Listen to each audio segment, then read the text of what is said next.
po jako akawuwo.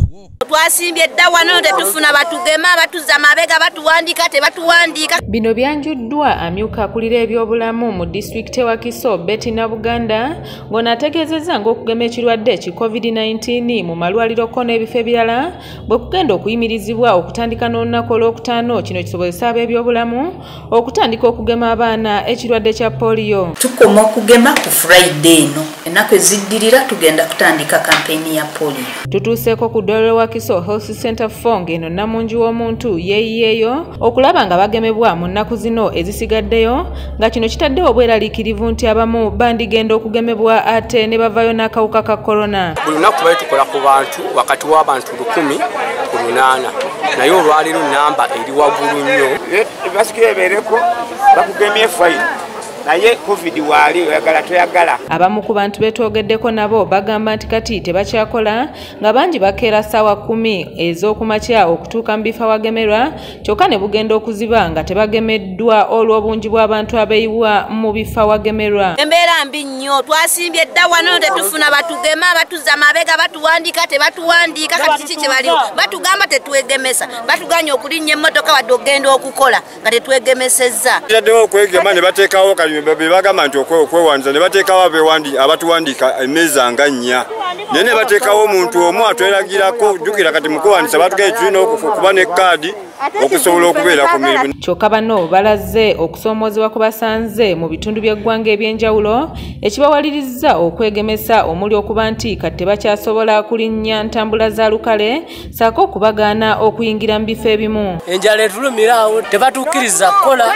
tebatukkiriza tambula nga tebatugemye. Naffe temubadde bwaffe tubadde tujja ku ddwaliro tugema nga batugamba eddagala tewali. Yebadde naffe okutuusaako obujjanjabi n'otambula n'ova gy'ovudde n'emirimu ogirese n'otuuka nga eddagala tewali ne bagamba ddayo ojja kudda olulala.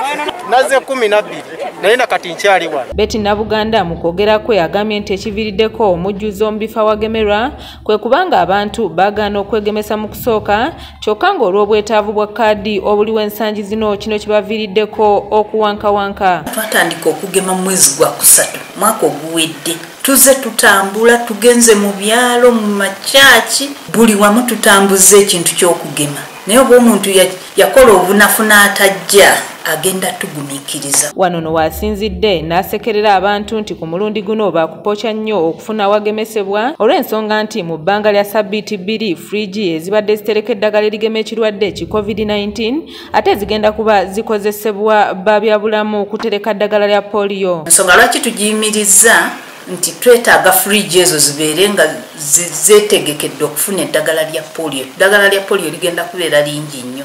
So ku district level wano ddagala weeriri naye tetugenda digaba mu malwaliro. Ono akuutidde abantu okugemesa abaana baabwe ekirwadde ki COVID-19 omuli n'abo abali wansi w'emyaka 5 baakuddamu okugemebwa olw'ensonga nti ekika kya polio ekizze ensangi zino kikambwe era ng'okugemebwa kugenda kukolebwa nju ku nju. Naye kalabise nti kakomyewo, so tulina okugema abaana bonna yadde baakugemako omulundi guli. Eddagala lyaffe lye tubadde tukozesa nga type eyo tubadde twagivaamu kubanga mu Uganda yali yawona nga tekyalabika naye kati era tandise okulabika so kiba kitegeeza eddagala lye tugenda okukozesa lyanjawulo mu. Kanyike Kevins yakusakidde eggulire lino okulwa ABS Television.